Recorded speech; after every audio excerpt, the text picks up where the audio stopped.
Hi, this is Sandra. I'm here again with another recipe, and this recipe is my famous, I always say famous beef ribs. But first of all, I want to give a shout out to one of my subscribers named Cooking with a Little Spice. That's who I want to give a shout out to do is Cooking with Spice, a little spice, and she has a wonderful channel with some wonderful things on there. Ooh, I just love the way she be cutting out some stuff and putting out some things. It's Cooking with a Little Spice, and I want y'all to go to her channel, support her because she is fabulous. She's a fabulous cook, fabulous. I promise you, you will enjoy her channel. So that's Cooking with a Little Spice. So that's what I want to say. Okay, what we're doing now is seasoning my beef ribs real heavy.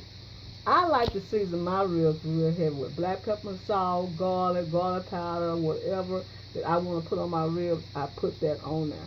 And then I go and get this Rebel season that they have at my favorite grocery store, Ramsey's. I go there and get that season, and that season is really, really helpful. And then I let it soak overnight. Well, I said, marinate overnight. And then when I let it marinate overnight, then in the morning, or whatever I want to cook them, I put them on a hot grill and let them grill for maybe about an hour, and then let them smoke for about 30 minutes, and they are fabulous.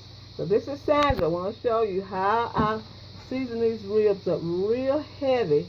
And these are beef ribs. These are not pork. These are beef ribs. In a clean sink. My sink is clean. So what I do is just let them soak in the refrigerator overnight. These are some good, juicy beef ribs. And I'm telling you, the beef ribs comes off the ribeyes. A lot of people didn't know that. They come off of there. When they cut that off of there, that's where they make those ribeye steaks. And you know that is a good piece of meat. Oh, yes, it is. This is Sandra. I'll come back with the finished product of these wonderful, wonderful, flavorful beef ribs. And go check out my subscriber, my good friend, Cooking with a Little Spice. Y'all will enjoy her because she is fabulous. She's do a lot of fabulous dishes, and I sit there and watch every inch of it because they are so good. And when you have a really good video, you sit there and watch it. And sometimes I watch it twice. So when you put out a good video, I will look at that video 2 times sometimes. So this is Sandra, and we'll be back with the finished product of these beef smoked ribs. Not pork, but beef smoked ribs. And baby, they are so good. This is Sandra. I'll be right back.